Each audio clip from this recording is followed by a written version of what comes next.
Hello बंधुসকল ইয়াতে যেটো চাই আছে যে চৰকাৰে যি 1 লাখ নিযুক্তিৰ যি সংকল্প লৈছিলে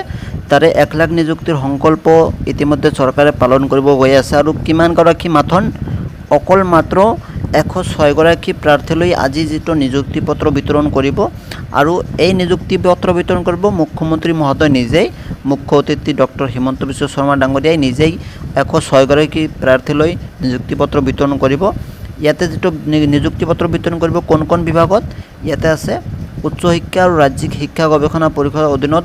106 গৰাকী প্ৰাৰ্থীলৈ নিযুক্তি পত্ৰ বিতৰণ কৰিব আৰু ইয়াতে কিমান গৰাকী আছে ইয়াতে চাই আছে আপোনালোকে যেটো চাই আছে আৰু উচ্চ শিক্ষা বিভাগৰ আছে 94 গৰাকী ইয়াতে যেটো আছে সহকাৰী অধ্যাপক আৰু ৰাজ্যিক শিক্ষা গৱেষণাৰ আছে প্ৰবক্তা আছে 10 গৰাকী আৰু পাঠ লেখক আছে 2 গৰাকী। ইয়াতে সকলো মিলাই সৰ্বমুঠ 106 গৰাকী প্ৰাৰ্থী আছে যিসকলক নিযুক্তি পত্ৰ বিতৰণ কৰিব আৰু এই নিযুক্তি পত্ৰসমূহ কত বিতৰণ কৰা হ'ব হেইখনি চাওক আপোনালোকে ইয়াতে লিখাই আছে। আজিৰ তাৰিখ যেটো 5 জুলাই আৰু ৰাতিপুৱা 11 বজাত দিব আৰু স্থান হৈছে আপোনাৰ কি মুখ্যমন্ত্ৰী সভাকক্ষ জনতা ভৱন দিছপুৰ।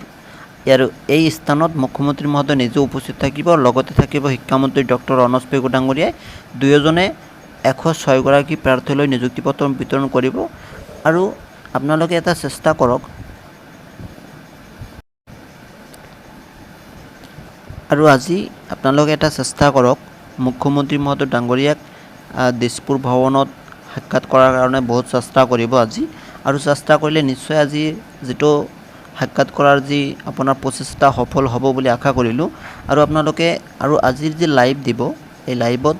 যি সেকেন্ড পৰ্যায়ৰ মেইল লিষ্ট আছে লগতে যি এডিশনাল লিষ্ট কেতিয়া দিব সেই বিষয়ে নিশ্চয় আপোনালোকে যেটো লাইভ দিব সেই লাইভত আপোনালোকে কমেন্টস কৰিব বহুত কমেন্টস কৰিব আৰু হ্যাশট্যাগ ব্যৱহাৰ কৰিব আৰু উই ওয়ান্ট এডিআৰই সেকেন্ড লিষ্ট এনেকুৱা আপোনালোকে কমেন্ট কৰিব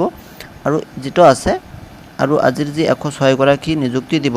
ঠিক একেদৰে সেকেন্ড পৰ্যায়ৰ মেইল লিষ্ট দি নিযুক্তি দিয়াৰ কথাটো আপোনালোকে নিশ্চয় আজিৰ যি লাইভ দিব তাতে আপোনালোকে তো এইখিনি যেটো আছিল আৰু অলপমান সময় অপেক্ষা কৰিব তাৰ পিছত আপোনালোকে লাইভ নিশ্চয় পাব আৰু এই যি নিযুক্তি পত্ৰ বিতৰণ অনুষ্ঠান আপোনালোকে তাতে যদি লগ কৰাৰ চেষ্টা কৰে নিশ্চয়